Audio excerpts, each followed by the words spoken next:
49-50. Mark chapter 9 and verse 49 and 50. Mark 9వ అధ్యాయము 49-50 వాక్యములు. எந்த பலியும் உப்பினால் உப்பிடப்படுவது போல எந்த மனுஷனும் அக்கினினால் உப்பிடப்படுவான். உப்பு நல்லதுதான். உப்பு சாரமற்று போனால் அதற்கு எதனாலே சாரம் உண்டாக்குவீர்கள்? உங்களுக்குள்ளே உப்புடையவர்களாயிருங்கள், ஒருவரோடொருவர் சமாதானம் உள்ளவர்களாயும் இருங்கள் என்றார். கர்த்தருடைய பரிசுத்த நாமத்திற்கு ஸ்தோத்திரம். Praise be to the holy name of God. దేవుని పరిశుద్ధ నామమునకు స్తోత్రములు. இந்த వచనங்களிலிருந்து நாம் 2 காரியங்களை படிக்கிறோம். From this verse we study about 2 things. ఈ యొక్క వాక్యములో 2 కార్యములు మనం చదువుచున్నాము. இங்கே உப்பானது అగ్నిயோடு సంబంధపட்டிருக்கிறது. Here salt is being connected with fire. ఈ ఉప్పైనది అగ్నితో కూడా సంబంధం కలిగి ఉన్నది. எல்லா பலிகளும் உப்பினால் சாரமாக்கப்படுவது போல As every sacrifice shall be salted with salt, సమస్తమును కూడా ఉప్పు ద్వారాగా సారము కలిగినదై ఉండునట్లుగా இந்த வசனத்தை மறுபடியும் வாசிங்க. எந்த பலியும் உப்பினால் உப்பிடப்படுவது போல எந்த மனுஷனும் அக்கினியினால் உப்பிடப்படுவான். எந்த மனுஷனும் அக்கினியினால் உப்பிடப்படுவான். every man shall be salted with fire. ప్రతి వానికి ఉప్పు సారము అగ్ని వలన కలుగును. இந்த வசனத்தை 2 கோணத்தில் நாம் பார்க்கலாம். We can find this verse in 2 angles. ఈ యొక్క వాక్యమును 2 విధములుగా మనం చూడగలము. முதலாவது முந்தின வசனங்களை வாசிக்கும்போது அந்த உப்பும் அக்னியும் நரகத்தோடு ஒப்பிடப்பட்டிருக்கிறது. When we read the above verses, we find the fire and the salt is being compared to hell. ఈ యొక్క ఉప్పు అగ్ని ముందుగా మనం చదివిన వాక్యములు అది నరకముతో కూడా సంబంధము చెప్పబడి ఉన్నది. முந்தின வசனங்கள் நரக அக்னியை பற்றி நாம் வாசிக்கிறோம். In the above verse we read about the hell fire. ముందున్నటువంటి వాక్యములో నరకాగ్నిని గురించి మనం చదువుచున్నాము. 43ஆம் வசனத்தை வாசித்தால் உன்னுடைய கை உனக்கு இடறலா இருந்தால் அதை வெட்டி போடு. In verse 43 we read that, and if thy hand offend thee, cut it off. 43వ వాక్యములో చదివినప్పుడు నీ చెయ్యి నిన్ను అభ్యంతరపరిచినట్ల దానిని నరికివేయము. 2 கரங்களை வைத்துக்கொண்டு நரகத்துக்கு போவதை விட அந்த இடறலான கையை வெட்டி போட்டு ஒரு கரத்தை கொண்டு பரலோகத்துக்கு போவதே நல்ல காரியம் என்று வசனம் சொல்லுகிறது. A word of God says that it is better for thee to enter into life maimed than having 2 hands to go into the hell, into the fire. 2 చేతులు కలిగి నరకములోనికి వెళ్ళుట కంటే కూడా ఒక చేతిని నరికివేసి ఒక చేయి గలవాడిగా పరలోకమునకు వెళ్ళుటకు మంచిది అని చెప్పబడుచున్నది. இதில் நாம் அறிய வேண்டிய ஒரு காரியம் உண்டு. There is a thing which we have to know from this. దీని యందు మనం తెలుసుకోవాల్సినటువంటి కార్యం ఉన్నది. இதே வசனத்தை பற்றி இயேசு மத்தேயு 18ஆம் அதிகாரத்தில் பேசும்போது Regarding the same verse when Jesus spoke in Matthew chapter 18, ఈ యొక్క వాక్యమును గురించి యేసుక్రీస్తు మత్తయి 18వ అధ్యాయములో చెప్పినప్పుడు 7-8 வாசியுங்கள். verses 7 and 8. 7-8 వాక్యములు. இடர்கள் நிமித்தம் உலகத்துக்கு ஐயோ, இடரல்கள் வருவது அவசியம். ஆனாலும் எந்த மனுஷனால் இடரல் வருகிறதோ அவனுக்கு ஐயோ. உன் கையாவது உன் காலாவது உனக்கு இடரல் உண்டாக்கினால் அதை தரித்து எரிந்து போடு. நீ 2 கையுடையவனாய் அல்லது 2 கால்களுடையவனாய் நித்திய அக்னியிலே தள்ளப்படுவதை பார்க்கிலும் சப்பானியாய் அல்லது ஊனனாய் நித்திய ஜீவனுக்குள் பிரவேசிப்பது உனக்கு நலமாயிருக்கும். இங்கே 2 விதமான இடர்களை பற்றி வாசிக்கிறோம். Here we read about 2 kinds of offenses. ఇక్కడ 2 విధమైనటువంటి అభ్యంతరముల గురించి మనం చదువుచున్నాము. ஒன்று, என்னுடைய கை என்னுடைய கால் எனக்கு இடரலாக இருக்கிறது. One, my hand and my feet is being offense to me. ఒకటి నా చెయ్యి నా కాలు నాకు అభ్యంతరముగా ఉన్నది. நம்முடைய ஜீவியத்தின் ஒரு பகுதி நமக்கு இடரல் உண்டாக்குகிறது. One aspect of our life causes offense to us. మన యొక్క జీవితంలో ఒక భాగము మనకు అభ్యంతరం కలుగజేయుచున్నది. அதாவது உங்களுடைய கையோ என்னுடைய கையோ நமக்கு இடரல் உண்டாக்காது. வசனத்தினுடைய கருத்தை புரிந்து கொள்ள வேண்டும். We have to understand the meaning of this verse.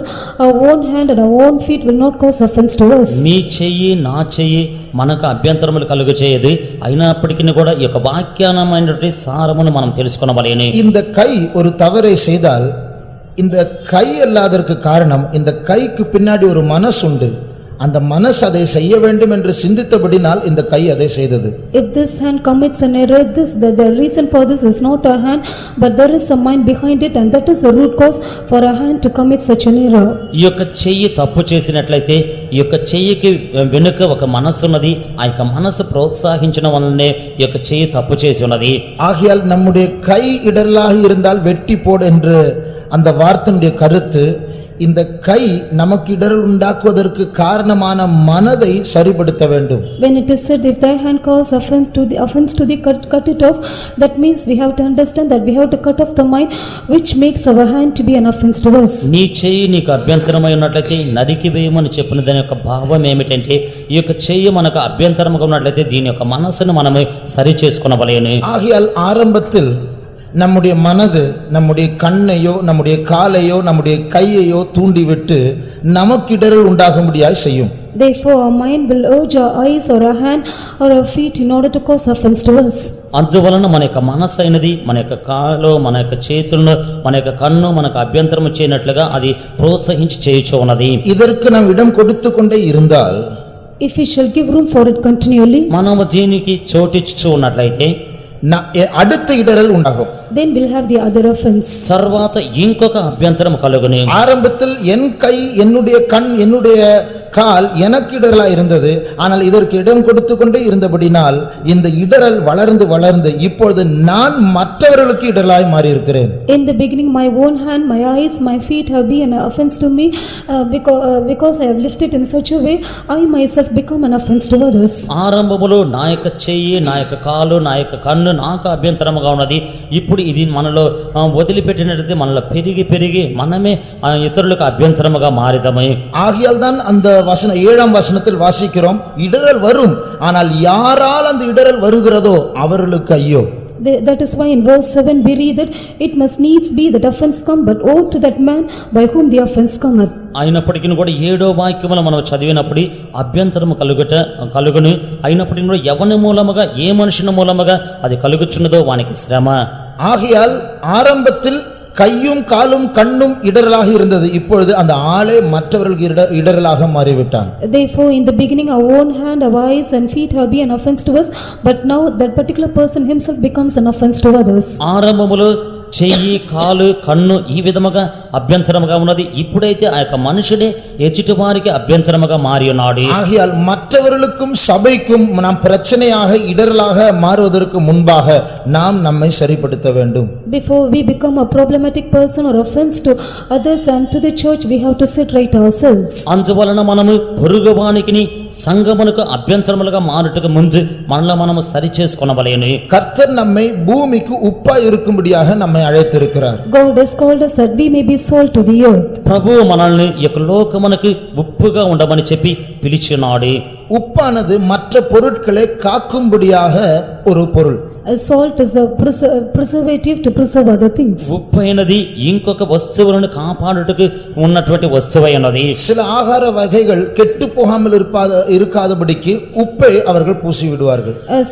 In some food materials we apply salt that it may not be decayed. కొన్ని విధమైనటువంటి ఆహార వస్తువులు అవి చెడిపోకుండా ఉన్నట్లుగా వాటికి ఉప్పు పూసి వదిలేదరు. இதுபோல நீங்களும் நானும் இந்த பூமிக்கு பாதுகாப்பாக இருக்கும்படியாக நாம் இங்கே இருக்கிறபடினால் பூமி பாதுகாப்பாக இருக்கிறது, தேசம் ஆசீர்வாதமாக இருக்கிறது. இதுதான் நம்முடைய அழைப்பு. That we may be a protection to the earth because we exist, this becomes a protection to the earth and the people of this earth.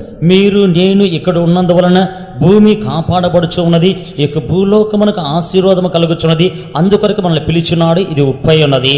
ஆனால் நாமே பூமிக்கு பாதுகாப்பாக இருக்க வேண்டிய நாமே இடரலாக மாறினால் நமக்கு நரகம் தான் கிடைக்கும் என்று வசனம் சொல்லுகிறது. We who have to be a protection or a preservative to this earth, but if we become an offense to others, then we'll get that hellfire. భూలోకమునకు కాపాడుదగలగా ఉండవలసినటువంటి మనమే దానికి అభ్యంతరముగా మారినట్లయితే మనకు నరకము అని చెప్పి ఆ యొక్క వాక్యములు సెలవిచ్చుచున్నది. வசனம் சொல்லுகிறது, ஒரு தேவனுடைய மனுஷன் இப்படி சொன்னார், ஒரு கிறிஸ்தவன் ஒன்று மாதிரியாய் இருப்பான், இல்லை என்றால் எச்சரிப்பாக இருப்பான். A Christian has said that a Christian will be an example to others or else he'll be a warning to others. దేవుని యొక్క వాక్యము ఈ విధముగా సెలవిచ్చుచున్నది, ఒక క్రైస్తవుడి మాదిరిగా ఉండును, లేకపోతే అతడు ఒక హెచ్చరిక కలిగి ఉండును. நம்மை பார்த்தால் ஒன்று மற்றவர்கள் இருந்தால் இந்த சகோதரனை போல இந்த சகோதரியை போல இருக்க வேண்டும் என்று சொல்வார்கள், இல்லை என்றால் இப்படி இருக்கவே கூடாது, இவர்களுக்கு நடந்து விட்டது நமக்கு நடக்க கூடாது என்று எச்சரிப்பாக மாறுவோம். When others look at us, they should say that if we live, then we should live like this sister or this brother, or else they will look at us and say that they are being a warning to us, and that the thing that took place to them should not take place to us. మనల గురించి చెప్పినప్పుడు ఉంటే ఈ విధముగా ఉండవాలని చెప్పి అని చెప్పెదరు, లేకపోతే ఈ విధముగా జీవింపకూడదు, ఇతనికి సంభవించినది మనకును కూడా సంభవించాలని చెప్పి ఒక హెచ్చరికగా ఉండును. அந்த நரகத்தினுடைய அக்கினியை பற்றி இயேசு சொன்ன பின்புதான் அவர் சொல்லுகிறார், எல்லா பலிகளும் உப்பினால் உப்பிடப்படுகிறது போல எல்லா மனுஷரும் அக்கினியினால் உப்பிடப்படுவார்கள். After saying about the fire and the hell, Jesus said that everyone shall be salted with fire and every sacrifice shall be salted with salt. ఈ యొక్క నరకాగ్ని గురించి చెప్పిన తర్వాతనే చెప్పుచున్నాడు, ప్రతి వానికి ఉప్పు సారం అగ్ని వలన కలుగును, అదే విధముగానే ప్రతిదీ కూడా ఆ యొక్క ఉప్పు మూలముగా సారము కలుగు చేయుచును ఉండును అని చెప్పినాడు. ஒரு பலி பொருளுக்குள் உப்பை தடவும் போது எப்படி அந்த பலியின் எல்லா பகுதிகளுக்குள் அந்த உப்பின் சாரம் ஏறுகிறதோ அதுபோல நரகத்துக்கு அனுப்பப்படுகிறவர்கள் அணுவாக பாடுபடுவார்கள் என்று அந்த வசனத்துடைய கருத்து. As salt is applied in the object of sacrifice, and as the savor of the salt reaches to every part of the sacrifice, even so it is said that each and every one that are being put in the hellfire shall suffer in such a way. ఒక బలికి ఏ విధముగా ఉప్పును పూసి వదిలినట్లయితే ఆ యొక్క ఉప్పు సారమైనది ప్రతి ఒక్క దానిలోనికి వెళ్ళుచున్నదో అదే విధముగా నరకములో పడదోయేవాడు కూడా అణువణువుగా అతడి వేదన పడని చెప్పుచున్నది. பரலோகத்துக்கு போக வேண்டும் என்று விருப்பம் உள்ளவர்கள் எத்தனை பேர் என்று கேட்டார், எல்லாரும் கரங்களை உயர்த்துவார்கள். If you look at you and ask that how many of us are desirous to go to heaven, all will lift up our hands. పరలోకమునికి వెళ్ళవాలని చెప్పి కోరిక ఉన్నవారు ఎంతమందిని చెప్పినట్లయితే అందరూ కూడా చేతులెత్తెదరు. பரலோகத்துக்கு போக எல்லாருக்கும் இஷ்டம் தான், விருப்பம் தான். ஆனால் பரலோகத்துக்கு போகிற வழி தான் அல்ல. All are desirous to go to heaven, but the way to heaven is not right. పరలోకమునికి వెళ్ళుటకి అందరికీ ఇష్టమైనది అయినప్పటికీ కూడా పరలోకమునికి ఒక మార్గం లేదు. வசதியான வழியால் தான் பரலோகத்துக்கு போக விரும்புகிறோம். We decide to go to heaven through a luxurious way. మంచి మార్గము గుండగానే పరలోకమునికి వెళ్ళుటకు కోరుచున్నాము. ஆனால் ஆண்டவர் சொன்னால் பரலோகம் என்று சொன்னால் அதனுடைய மார்க்கம் வழி இடுக்கமும் நெருக்கமான வழி. But God said the way to the kingdom of heaven is narrow and straight. అయితే ప్రభువు చెప్పినాడు, పరలోకమునికి వెళ్ళు మార్గమును అది ఇరుకును సంకుచితమునై ఉన్నది. சாய்வு நாட்காலில் உட்கார்ந்து கொண்டு பரலோகத்துக்கு போகலாம் என்று யாரும் எதிர்பார்க்க கூடாது. Sitting in the armchair, no one should think that we can go to heaven. కుర్చీలలో కూర్చొని మనం అదే విధముగా పరలోకమునికి వెళ్ళదమని చెప్పి ఎవరును అనుకోనకూడదు. இந்த பூமியில் பாடுகளின் வழியாக தான் பரலோகத்துக்கு போக வேண்டும். By the path of suffering on this earth alone we can go to heaven. ఈ భూలోకములో శ్రమల మార్గము గుండగానే పరలోకమునికి వెళ్ళవలెను. ஆனால் சுயநலம் உள்ளவர்களாக நாம் நம்முடைய சொந்த இச்சைகளுக்கு இடம் கொடுத்து நாம் விருப்பம் போல வாழ்ந்து வந்தால் நம்முடைய கைகால் நமக்கு இடரலாக இருந்து நம்முடைய ஆத்மா தேவனை விட்டு வழி தப்பி போகும்படியாக அது கிரியை செய்தால், ஏற்ற நேரத்தில் காரியங்களை சரிப்படுத்தாமல் இருந்தால் மற்றவர்களுக்கு நாம் இடரலாக மாறி சபைக்கும் தேசத்துக்கும் நாம் பிரச்சனையாக மாறி கடைசியாக நரகத்துக்கு தள்ளப்படுவோம். Being selfish, and if we shall give room for our own will and selfish desires and will, and if our own hand and feet and other members become an offense to others, and if we shall not set it right at the right time, then we become an offense to others and finally will be put into the hellfire. ఈ యొక్క స్వయము కలిగిన వారమైండి మన యొక్క దురేచ్చలను మనం నెరవేర్చుచున్నట్లయితే మనము మిగతా వారికి అభ్యంతరముగా ఉండేదమే. ఆఖరిగా మన యొక్క చేతులు మన యొక్క కాళ్ళే మనకు అభ్యంతరముగా ఉండి ఆఖరిగా మనం నరకమునకి వెళ్ళిపోయేదాము. நரகம் என்று சொல்வது அது மனுஷனுக்காக உண்டாக்கப்பட்ட ஒரு இடம் அல்ல, அது பிசாசுக்காக உண்டாக்கப்பட்ட இடம். Hell is not a place prepared for man, but that is a place that is prepared for the devil. నరకము అని చెప్పేది అది మనుషునికి కలుగజేసినది కాదు కానీ సాతాను కొరకే నియమింపబడినదై ఉన్నది. உங்களுக்கும் எனக்கும் வேதனை உண்டாக்குகிறதான காரியங்கள் சூழ்நிலைகள் பிசாசுக்கு வேதனை உண்டாக்காது. The situation that causes pain and agony to us will not cause pain and agony to the devil. మీకు నాకు వేదన కలుగచేటువంటి కార్యములు సాతానుకు అది వేదన కలుగజేయదు. பிசாசுக்கு வேதனை உண்டாக வேண்டும் என்றால் நமக்கு இருக்கிற வேதனையை பார்க்கலும் பல மடங்கான ஒரு வேதனை தான் அவனுக்கு தர வேண்டும். If Satan is need of pain, then he should have many a times pain that we have. సాతానుకు మనము వేదన కలుగు చేయవాలంటే మనకున్నటువంటి వేదనల కంటే కూడా ఎన్నో ఎక్కువ రేట్లు అతనికి వేదన కలుగు చేయవాలి అని. பிசாசுக்கு அந்த வேதனை உண்டாக வேண்டும் என்றுதான் ஆண்டவர் பிசாசுக்காக நரகத்தை ஒரு வேதனையின் ஸ்தலமாக ஆண்டவர் செய்தார். God has prepared hell as a place of pain so that they may have pain. సాతానుకు అటువంటి వేదన కలుగు చేయ నిమిత్తమే సాతాను నిమిత్తమై వేదన కలుగు చేయనట్లుగా ఆయన నరకమును సృజించున్నాడు. பிசாசுக்கே வேதனை உண்டாக்கக்கூடியதான அந்த இடத்திற்கு மனுஷன் தள்ளப்பட்டால் அந்த வேதனை எப்படி இருக்கும்? If man is cast into the place where devil itself has pain, then how much pain will man have? సాతానుకి వేదన కలుగు చేయనటువంటి స్థలములోనికి మనుషుడు త్రోయబడినట్లయితే అతనికి వేదన ఎంతగా ఉండును. நரகத்துக்கு போய் நரகத்தினுடைய பல பாகங்களை பார்த்து வந்ததான எத்தனையோ பேருடைய சாட்சியை நான் கேட்டிருக்கிறேன்.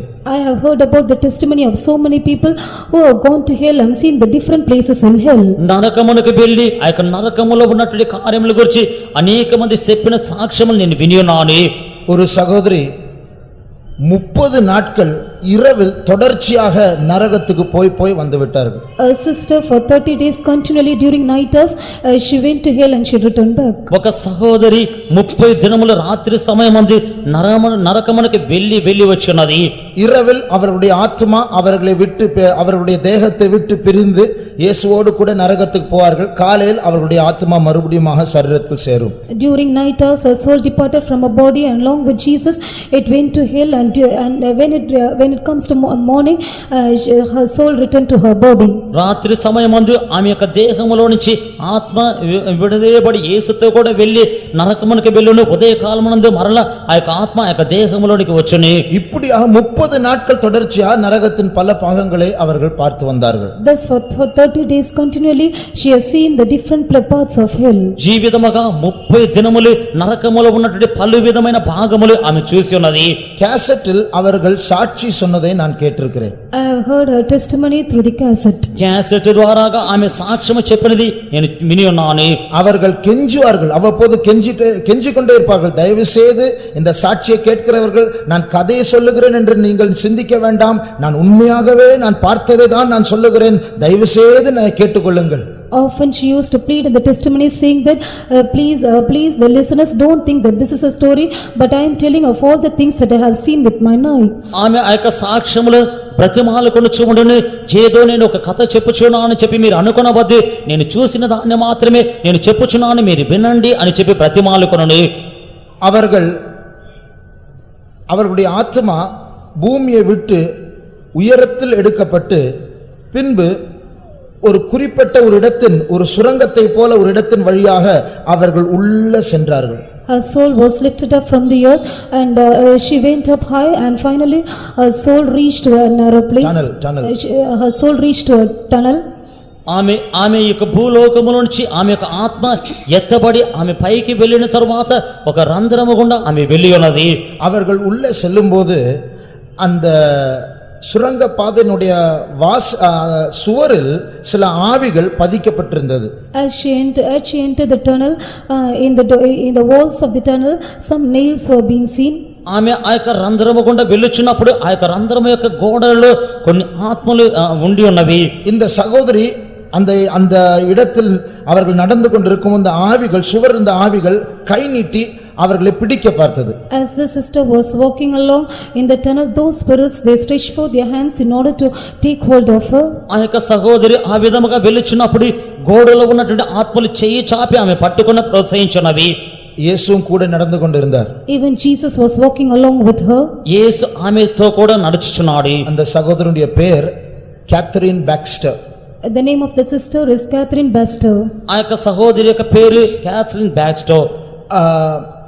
அந்த சகோதரி இயேசுவிடத்தில் கேட்டார்கள், இயேசுவே இந்த ஆவிகள் ஏன் இங்கே நின்று கொண்டிருக்கிறது? That sister asked Jesus saying that Jesus why is the spirits are standing here? ఆ యొక్క సహోదరి యేసుతో అడిగి ఉన్నది, యేసువే ఎందుకు ఈ యొక్క ఆత్మలు ఇక్కడ ఉన్నవి? இந்த ஆவிகள் ரிசர்வ் போலீஸ் போல சூழ்நிலை வரும்போது பூமிக்கு போகும்படியாக ஜனங்களை வஞ்சிக்கும்படியாக அவர்களுடைய நேரத்துக்காக காத்து கொண்டிருக்கிறார்கள். நேரம் வரும்போது அவர்கள் பூமிக்கு போவார்கள். Then Jesus said that as reserve police when appointed time come for these spirits they go to this world in order to deceive the people. ఈ యొక్క ఆత్మలైనది రిజర్వ్ పోలీస్ మాదిరిగా ఆ సమయం వచ్చినప్పుడు భూలోకములో వచ్చి పాడు చేయట నిమిత్తమై వారు సమయం వచ్చినప్పుడు భూలోకమునకు వెళ్ళేదరు. இயேசுவும் அந்த சகோதரியும் நடந்து நடந்து ஒரு பெரிய மைதானத்துக்கு வந்தார்கள். Jesus and the sister walking, they came to a big ground. యేసు ఆ యొక్క సహోదరి నడిచి నడిచి పెద్ద మైదానములోనికి వచ్చున్నారు. அந்த மைதானத்தின் பல பகுதிகளில் பெரிய குழிகள் இருந்தது. There were so many pits in different parts of the ground. ఆ యొక్క మైదానములో చాలా చోట్ల పెద్ద గుంటలు ఉన్నవి. ஆயிரக்கணக்கான குழிகள், ஒவ்வொரு குழியிலிருந்து அக்கினி புறப்பட்டு வருகிறது. Thousands of pits were found there. Fire proceeded from those pits. 1000 సంఖ్యలో ఉన్నటువంటి గుంటలు ఉన్నవి. ప్రతి గుంటలో నుంచి అగ్ని బయలుదేరుచు ఉన్నది. ஒவ்வொரு குழியில் ஒரு ஆள். In each and every pit one person was found. ఒక్కొక్క గుంటలో ఒక మనుషుడు. ஒவ்வொரு குழியில் பல மனுஷரை, ஆண்கள் பெண்கள் ஒவ்வொரு குழியிலும் அங்க இருக்கிறார்கள். In each and every pit both male and female were found in those pits. ఒక్కొక్క గుంటలో కూడా ఒక మనుషులు, మగవారు ఆడవారు ఈ విధముగా ఒక్కొక్కరు దానిలో ఉన్నారు. அந்த குழிக்குள் அக்கினி எரியும் போது அந்த அக்கினி அப்படியே திடீரென்று எழும்பும், திடீரென்று இறங்கும். When fire burns within the pit, suddenly this fire it rises up and it also goes down. ఆ యొక్క గుంటలో నుంచి అగ్ని బయలుదేరుని, వెంటనే అగ్ని తగ్గిపోవుని. அந்த சகோதரியும் இயேசுவும் சென்று ஒவ்வொரு குழியாக போய் பார்த்தார்கள். Then that sister and Jesus they went together and saw each and every pit. ఆ యొక్క సహోదరి యేసు వెళ్ళి ఒక్కొక్క గుంటగా చూసినారు. அங்கே நரகத்தில் பல மதத்தை சேர்ந்தவர்கள், பல வயது உள்ளவர்கள், பெரியவர்கள், பிரபலமானவர்கள், கிறிஸ்தவர்கள், ஊழியர்கள், பல வகையான ஆட்கள் அங்கே இருந்தார்கள். People belonging to various religion, aged people, famous people and other Christians and even the servants of God, they were found in those pits. ఆ యొక్క గుంటలలో పలు విధమైనటువంటి జనులు ఉన్నారు, వృద్ధాప్యులు ఉన్నారు, పలు విధమైనటువంటి మతస్థులు ఉన్నారు, పలు విధమైనటువంటి వయసు కలిగిన వారు ఉన్నారు, వాటిలో బోధకులు కూడా ఉన్నారు. இயேசு இவர்கள் எல்லாம் எப்படி இங்கே வந்தார்கள்? Jesus, why all these people have come here? యేసు వీరందరూ కూడా ఏ విధముగా ఇక్కడికి వచ్చున్నారు? அந்த ஊழியக்காரர், அந்த கிறிஸ்தவர்கள் இயேசுவை பார்த்த உடனே இயேசுவே என்னை மன்னியும் ஆண்டவரே என்று சொன்னார்கள். The people of God and the servants of God, when they saw Jesus, they said that Jesus, please forgive me. ఆ యొక్క బోధకులను, ఆ యొక్క క్రైస్తవులను యేసుని చూసిన వెంటనే యేసు మమ్మల్ని క్షమించమని చెప్పినారు. நாங்கள் மாயமாலமான வாழ்க்கையை செய்தோம், எங்களை மன்னியும் ஆண்டவரே என்று கூப்பிட்டார்கள் இந்த குழியில் இருந்து. They cried out saying that Lord, we have done a hypocritical life, therefore forgive us. మేము వ్యర్థమైనటువంటి జీవితమును జీవించున్నామే, ప్రభువా క్షమించమని చెప్పి ఆ యొక్క గుంటల్లో నుంచి పలికినారు. இயேசு பரிதாபத்தோடு சொன்னார், என் பிள்ளையே, உனக்கு ஒரு வாழ்க்கை கொடுக்கப்பட்டது, உனக்கு நாட்கள் கொடுக்கப்பட்டது, உனக்கு செய்திகள் கொடுக்கப்பட்டது. ஆனால் கொடுக்கப்பட்ட நாட்களில் நீ திரும்பவில்லை. ஆகையால் இனி காலதாமதம் ஆகிவிட்டது, இனி நான் ஒன்றும் செய்ய முடியாது. Looking at them miserably, Jesus said that days were given to you and messages were delivered unto you, but you have not set your life right. Now therefore time has gone, therefore I cannot do anything for you. యేసు వారిని చూసి పశ్చాత్తాపపడుచు చెప్పినాడు, మీకు ఒక సమయం ఇవ్వబడినది, ఒక జీవితం ఇవ్వబడి ఉన్నది, మీకు వర్తమానమును పంపింపబడి ఉన్నది, అయినప్పటికీ కూడా మీరు మారు మనసు పొందలేదు, అయితే ఆలస్యమైనందువలన నేను ఏమీ చేయలేని చెప్పినాడు. வருத்தத்தோடு துக்கத்தோடு இயேசுவை நோக்கி அவர்கள், இயேசுவே தயவு செய்து ஒரே ஒரு தருணத்தை தாரும், நான் திருந்தி வாழுகிறேன் ஆண்டவரே. They cried unto the Lord with grief, saying that, Lord, give me one chance, let me set my life right. దుఃఖముతో కూడా బాధతో కూడా యేసు ఇంకొకే ఒక సమయం మాత్రమే యూము, నేను తిరిగేదనని చెప్పినారు. துக்கத்தோடு மறுபடியுமாக இயேசு சொன்னார், இல்லை, உன்னுடைய காலம் முடிந்து போய்விட்டது. Again with grief Jesus replied them, saying that your time is over. దుఃఖముతో కూడా యేసు మరలా చెప్పినాడు, లేదు, మీ యొక్క కాలము ముగింపబడి ఉన్నది. அப்பொழுது ஒரு அதிசயம் நடந்தது. Then a wonder took place. అప్పుడు ఒక అద్భుతము జరిగినది. எந்த கிறிஸ்தவன் ஆண்டவரை நோக்கி கெஞ்சி நான் திருந்தி வாழுகிறேன், எனக்கு ஒரே ஒரு தருணம் தாரும் என்று கேட்டாரோ, அதே ஆள் இப்பொழுது தருணம் கொடுக்கப்படவில்லை என்று அறிந்தபோது அதே ஆள் கையை இப்படி வைத்து தேவனை தூஷிக்க ஆரம்பித்தார். The same Christian who pleaded the Lord saying that, Lord, give me one chance so that I might set my life right. That same person, he stretched forth his hand and he began to blaspheme the Lord. ఏ క్రైస్తవుడైతే ప్రభువా ఒక సమయం మాత్రము ఇవ్వము నేను తిరిగేదనని చెప్పి బ్రతిమాలుకొని ఉన్నాడు, అదే ఒక క్రైస్తవుడు ఆ యొక్క సమయం ఇవ్వబడినందువలన యేసు వైపు చూసి చెయ్యి చాపుచు ఆయన దూషింప ఆరంభించినాడు. வாழ்க்கையெல்லாம் மாயமாலமாக தான் அவர் ஜீவித்தார். இப்பொழுது அந்த மனம் திரும்புதலும் மாயமாலமான மனம் திரும்புதல் தான். Throughout his life he lived a hypocritical life.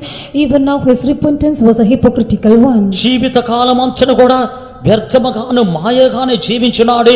అదే విధముగానే ఇప్పుడు ఆ యొక్క మారు మనసు పొందుట కూడా వేషధారణై ఉన్నది. அவர்கள் கண்ட காரியம், அந்த சகோதரி கண்ட காரியம், அந்த எழும்பி இறங்குறதான அந்த அக்கினி அது ஆரம்பிக்கிறது எங்க தெரியுமா? இருதயத்துல. எந்த ஆள் அந்த குழியில இருக்கிற அந்த ஆளுடைய இருதயத்துல இருந்து அந்த அக்கினி ஆரம்பிக்குது. The thing the sister saw was that the fire which rose up from the pit was from the heart of the people, those who were inside the pit. ఆ యొక్క సహోదరి చూసినటువంటి అగ్ని ఎక్కడి నుంచి మండుటకు ఆరంభించినదో తెలుసా? అది మనుషుని యొక్క హృదయములో నుంచి బయలుదేరుచున్నది. அந்த அக்கினி இருதயத்திலிருந்து எழும்பும்போது பயங்கரமாய் கத்துவார்கள். அந்த அக்கினி இறங்கும் போது அப்படி அமைதியாக ஆவார்கள். மறுபடியுமாய் எழும்போது மறுபடியுமாய் கத்துவார்கள். இப்படிதான் அவருடைய வாழ்க்கை நித்திய காலமாக போய் கொண்டிருக்கிறது. As the fire rises up from their heart, they used to cry aloud and shout aloud, but as it goes down they used to remain quiet, and again when the fire rises up again they used to shout aloud. This was their life passing on. ఆ యొక్క అగ్ని అనేది హృదయములో నుంచి బయలుదేరినప్పుడు వారు భయంకరముగా కేకలు వేసెదరు. ఆ యొక్క అగ్ని తగ్గిపోవునప్పుడు నెమ్మదిగా ఉండెదరు. అదే విధముగానే నిత్య కాలం వరకు వారి యొక్క జీవితం ఆ విధముగా ఉన్నది. அவர்கள் பார்த்து கொண்டு இருக்கும்போது ஒரு மனுஷன் எப்படியோ அவர் முயற்சி பண்ணி அந்த குழியினுடைய மேல் பகுதியில் கையை வைத்து எழும்ப அவர் பார்த்து கொண்டார். As he was seeing a person, he took much effort and he put forth his hand to come up from the pit. జీవితముగా వారు చూసినప్పుడు ఒక మనుషుడు ఏ విధముగానో వాని యొక్క చేతులు పట్టుకొని ఆ యొక్క గుంటకు ఎక్కేదానికి ఆరంభించినాడు. குழியிலிருந்து எழும்புகிறதான அந்த நேரத்தில் எங்கேந்தோ ஒரு அசுத்த ஆவி வந்து அவரை மறுபடியுமாக தள்ளிவிட்டது. At the time of rising up from the pit, from somewhere an evil spirit came and again it pushed him down inside the pit. గుంటలో నుంచి ఎక్కుటకు ఆరంభించినప్పుడు ఎక్కడి నుంచో ఒక అపవిత్ర ఆత్మ వచ్చి అతను మరలా గుంటలోనికి పడదోసి ఉన్నది. நான் அப்படி பல காரியங்களை சொல்லிக்கொண்டே போகலாம். ஒரே ஒரு காரியத்தை சொல்லுகிறேன். Thus I can tell so many things, but I want to say a particular thing. ఈ విధముగా పలు విధమైన కార్యములు నేను చెప్పగలను. అయితే ఒకే ఒక కార్యమును మాత్రమే చెప్పేదను. நரகத்தினுடைய இனி ஒரு பகுதிக்கு போனார்கள். They went to another part of the hill. నరకము యొక్క ఇంకొక వైపుకు వెళ్ళి ఉన్నారు. மிகவும் மோசமான பாவிகளுக்கு கொடுக்கப்பட்ட இடம் என்று இயேசு சில சிறைச்சாலைகளை நரகத்துக்குள் இயேசு காட்டினார். Jesus showed certain prison, saying that was a place that was appointed to wretched sinners. మిక్కిలి మోసకరమైనటువంటి పాపుల నిమిత్తమై ఉంచబడినటువంటి స్థలం అని చెప్పి కొన్ని చెరసాలను ప్రభువు చూపినాడు. அவர்கள் அதை பார்த்து கொண்டு இருக்கும்போது சுற்றி பார்த்தால் திடீரென்று இயேசுவை காணோம். As they were seeing, when they were looking around, suddenly Jesus was not there. వారు దానిని చూసినప్పుడు వెంటనే తిరిగి చూసినప్పుడు యేసు కనపడలేదు. இவர்களுக்கு பயங்கர பயம் வந்துட்டது. இயேசுவே எங்கே இருக்கிறாய்? She became fearful and she cried out saying that, Jesus, where are you? ఈమెకు గొప్ప భయము పుట్టి ఉన్నది. యేసు ఎక్కడున్నారు? கூப்பிட்டு பார்த்தாலும் இயேசுவை காணோம். Though she was crying out, yet she was not able to see Jesus. పిలిచినప్పటికీ కూడా యేసు కనబడలేదు. அதற்கு பதிலாக தூரத்திலிருந்து ஒரு பெரிய நகைப்பின் சத்தம் கேட்கப்பட்டது. Instead of it, from afar off she heard a sound of laughter. దానికి బదులుగా దూరము నుంచి గొప్ప నవ్వేటటువంటి స్వరము వినబడి ఉన్నది. ஒரு கருப்பான உருவம் மேலே இருந்து அப்படியே இறங்கி வந்து அவளை பார்த்து சிரித்துக் கொண்டே இருந்தது. A black image it ascended from up and it was laughing towards her. ఒక నల్లని రూపమైనది దిగి వచ్చి ఆమెను చూసి నవ్వుచూ ఉన్నది. நான் தான் சாத்தான் என்று அந்த ஆவி சிரித்து சொன்னது. That spirit with laughter said that I am Satan. నేనే సాతానుణ్ణి అని చెప్పి ఆ యొక్క ఆత్మ నవ్వుచూ చెప్పి ఉన్నది. உன்னுடைய இயேசு கைவிட்டார் பார்த்தாயா? Have you seen your Jesus have forsaken you? నీ యొక్క యేసు విడిచిపెట్టున్నారు చూసినావా? நீ தொழுது கொண்ட இயேசு அவ்வளவுதான். That is the end of the Lord whom you worship. నీవు ఆరాధించినట్టు యేసు అంతే. அவர் உன்னை கைவிட்டார், இனி நீ எனக்குரியவள். He has forsaken you, therefore you belong to me. ఆయన నిన్ను విడిచిపెట్టినాడు, ఇంక నీవు నాదానవి. அவளை இழுத்து அந்த சிறையில் ஒரு இடத்தில் அவளை தள்ளிவிட்டு பூட்டி விட்டு அவன் சிரித்து சிரித்து போய்விட்டான். It drew her and pulled her and put her in one part of the prison and shut the door, and she went off and he went off laughing.